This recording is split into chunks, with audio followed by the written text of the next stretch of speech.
ઉઠ્યા સવાલ। Vadodara election ward number 4 માં 10 થી વધુ ખાડા ખોદવામાં આવ્યા છતાં પાણીની લાઇનનો ફોલ્ટ ન મળ્યો। છેલ્લા 15 દિવસથી પીવાના સ્વચ્છ પાણી માટે વલખા મારતા વડોદરા ઇલેક્શન વોર્ડ નંબર 4 ના સ્થાનિકો આજવા રોડ ખોડિયાર નગરની પાછળના ભાગે આવેલ પ્રભુનગર પાર્ટી પ્લોટ પાસે આવેલ વિસ્તાર જેમ કે વોર્ડ નંબર 4 માં રુદ્રાક્ષ સોસાયટી, સાઈનાથ સોસાયટી, લક્ષ્મીનગર, અયોધ્યાનગર, નરસિંહધામ વિભાગ 2, Siddharth society, Ranchhod park society, Nyalkaran flat, Bilipatra society તથા વોર્ડ નંબર 6 માં આવેલ Vallabh bungalows, Chanchalba park society, Parasmani complex, Narsinhdham society વિભાગ 4 માં ગંદા પાણીની સમસ્યા સર્જાઈ હતી।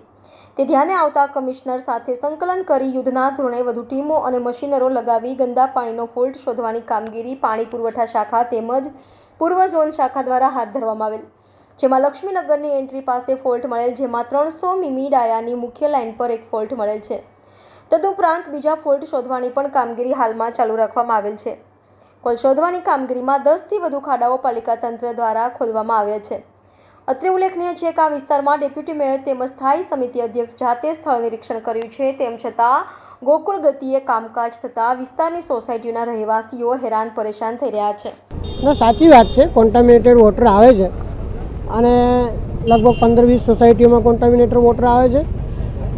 કામગીરી 15 દિવસથી ચાલે છે, 1 બાય 1 ફોલ્ટ મળતા જાય છે અને પૂરા જોશની અંદર કામગીરી ચાલે છે। આપ પણ જોઈ શકો છો કે 10 ટીમો લાગી છે। અધિકારીશ્રીઓ પણ સવારથી લઈને સાંજ સુધી અહીંયા મોનિટરિંગ કરે છે, જ્યાં જ્યાં ફોલ્ટ મળે છે ત્યાં એને રિપેર કરે છે અને આગળ વધતા જાય છે। આ પહેલીવાર એવી કામગીરી વડોદરા શહેરમાં થઈ રહી હશે કે એકચ્યુઅલ ફોલ્ટ બધા ફોલ્ટ જ્યાં લગીને મળી ના રહે ત્યાં લગીને કામગીરી ચાલવાની છે। એટલે એવું નથી કે એક ફોલ્ટ મળ્યું ચાલો મળી ગયું છે અને બંધ કરી દઈએ, એવું નથી, પણ સતત તપાસ ચાલી રહી છે અને છેક હજી મને એવું લાગે છે કે 1-2 દિવસ સુધી કામગીરી ચાલશે। સોસાયટીઓની અંદર કોન્ટામિનેશન વારંવાર જે કોન્ટામિનેશન થાય છે, ભવિષ્યની અંદર ફરી કોન્ટામિનેશન ના થાય, કેમ કે કામગીરી કરીને કોન્ટામિનેશન શરૂ થઈ જાય છે, એવું ના થાય એ ભાગરૂપે ખૂબ સારું પગલું મ્યુનિસિપલ કમિશનરશ્રીએ લીધું છે અને અધિકારીઓ પણ કામ કરી રહ્યા છે। સ્થાનિકોનો આક્ષેપ છે કે ગતરોજ જ 2 પાણીના ટેન્કર આવ્યા, તેના અગાઉ કોઈ પાણીની વ્યવસ્થા કરવામાં આવી નથી।